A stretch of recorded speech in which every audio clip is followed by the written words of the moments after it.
It's আমার ভবিষ্যৎ loading না, আমাদের ভবিষ্যৎ লোডিং। আপনাদের সবাইকে স্বাগত সিনে গসিপে। অবুমা রূপসা চ্যাটার্জি নতুন ছবি শেয়ার করলেন অনুরাগীদের জন্য।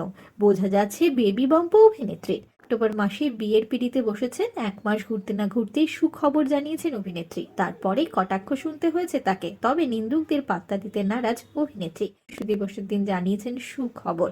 বারুমতির খেল ধারাবাহিকে তাকে দেখা গিয়েছিল অভিনয় করতে। আইনি বিয়ে সেরেছেন গত বছর। চলতি বছরই অক্টোবর মাসে বিয়ে করেছেন সায়নদীপের সঙ্গে। তবে 1 মাস ঘুরতে না ঘুরতেই নিজের অন্তঃসত্ত্বা হওয়ার খবরটি প্রকাশ্যে এনেছেন অভিনেত্রী। প্রেগন্যান্সির দ্বিতীয় পর্যায়ে রয়েছেন রূপসা। 30-এর কোঠায় পা দেওয়ার আগেই মা হওয়ার সিদ্ধান্ত নিয়েছেন অভিনেত্রী। কটাক্ষের সম্মুখীন হতে হয়েছে তাকে, তবে এই সমস্ত কটাক্ষকে সেভাবে পাত্তা দিতে নারাজ তিনি। সোমবার মিষ্টি ছবি শেয়ার করলেন অভিনেত্রী রূপসা। দেখা গেল অভিনেত্রী একটি টি শার্ট পরেছেন, যেখানে বাংলা হরফে লেখা রয়েছে আমার ভবিষ্যৎ লোডিং। টি শার্টের ফাঁকে রূপসার মিষ্টি বেবি বাম্প হালকা উঁকি দিচ্ছে। জানা যাচ্ছে মার্চ মাসেই মা হতে চলেছেন অভিনেত্রী। রূপসা জানিয়েছেন বিয়ের প্রস্তুতির ব্যস্ততার মাঝেই তিনি জানতে পেরেছেন যে তিনি অন্তঃসত্ত্বা। নিন্দুকদের সাফ বার্তা, হবু মায়ের কে কি বলল তাতে আমার কিছু যায় আসে না। অনেক মানুষ অভিনন্দন জানিয়েছেন, যারা কটূক্তি করছেন তারা অন্যের ভালো দেখতে পারেন না।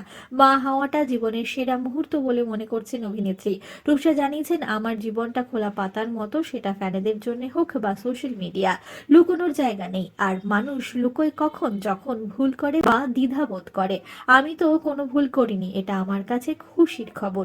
রূপসা জানিয়েছেন আপাতত কাজ থেকে বিরতি নিয়েছেন তিনি। জুন জুলাই মাস নাগাদ আবারও কাজে ফিরবেন অভিনেত্রী। আমরা হলাম সিনে গসিপ। জুড়ে থাকুন আমাদের সঙ্গে, সাবস্ক্রাইব করুন আমাদের এই ইউটিউব চ্যানেলটি।